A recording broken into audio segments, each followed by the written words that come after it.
between a line and a plane। आपने पढ़ा कि दो वेक्टर हैं, मान लो एक ए वेक्टर है और एक बी वेक्टर है। इनके बीच में अगर एंगल थीटा है तो आप सबको पता है थीटा कैसे निकलता है। cos theta is equal to A dot B upon magnitude of A magnitude of B. ठीक है, अब ध्यान देना, अब एक तो प्लेन है, वो ये कह रहा है एक प्लेन है, एक है line.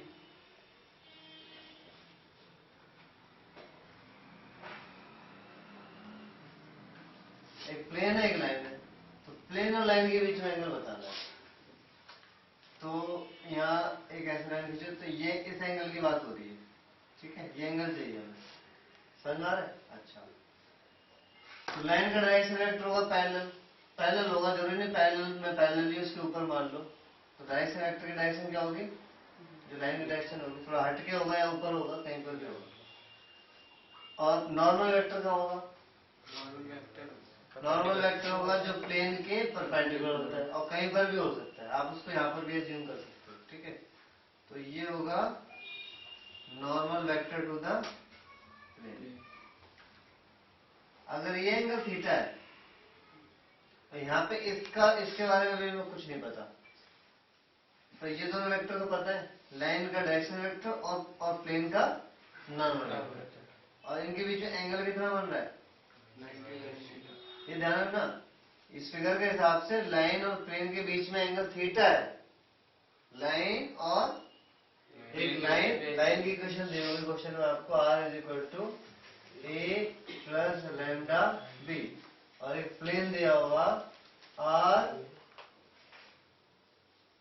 Minus A dot N is equal to 0 या r dot N is equal to D. ऐसे दो प्लेन की, एक प्लेन की इक्वेशन एक लाइन की इक्वेशन दी है। तो इनके बीच में एंगल हमने क्या अज्यूम किया है? थीटा। तो जो लाइन और प्लेन का जो नॉर्मल वेक्टर होगा उनके बीच में एंगल कितना हो जाएगा? 90 माइनस थीटा।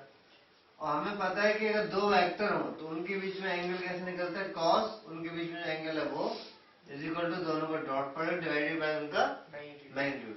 तो अगर हम इन दोनों के बीच के एंगल की बात करें तो क्या होगा?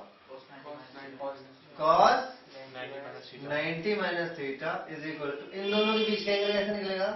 कॉस, इन दोनों के बीच का एंगल, इन दोनों का डॉट प्रोडक्ट और डिवाइड बाय इन दोनों का मैग्नीट्यूड, ऐसे तो निकलेगा। और हमें तो थीटा चाहिए, तो कोई बात, थीटा भी आ जाएगा। कॉस 90 माइनस थीटा का फॉर्मूला क्या होता है? Sine theta. तो साइन थीटा का फॉर्मूला होगा N vector dot B vector divide by magnitude of N vector and magnitude of. नहीं समझ में आया? आप इसको जब कैलकुलेट करोगे तो साइन थीटा की वैल्यू आएगी, साइन में कन्वर्ट करके जब निकालोगे तो थीटा कौन है? थीटा निकलेगा, तो थीटा का मतलब तो यही वाला थीटा होगा ना, हमने फॉर्मूला लगा दिया ना यहाँ पे। तो थीटा निकलेगा तो थीटा तो यही होगा, यानी कि angle between line and plane. समझ में आ गया? और नहीं निकलने वाली वैल्यू होगी तो थीटा इज इक्वल टू फिर कॉस इनवर्स नहीं होगा, साइन इनवर्स होगा। समझ में आ गया? नोट कर लो।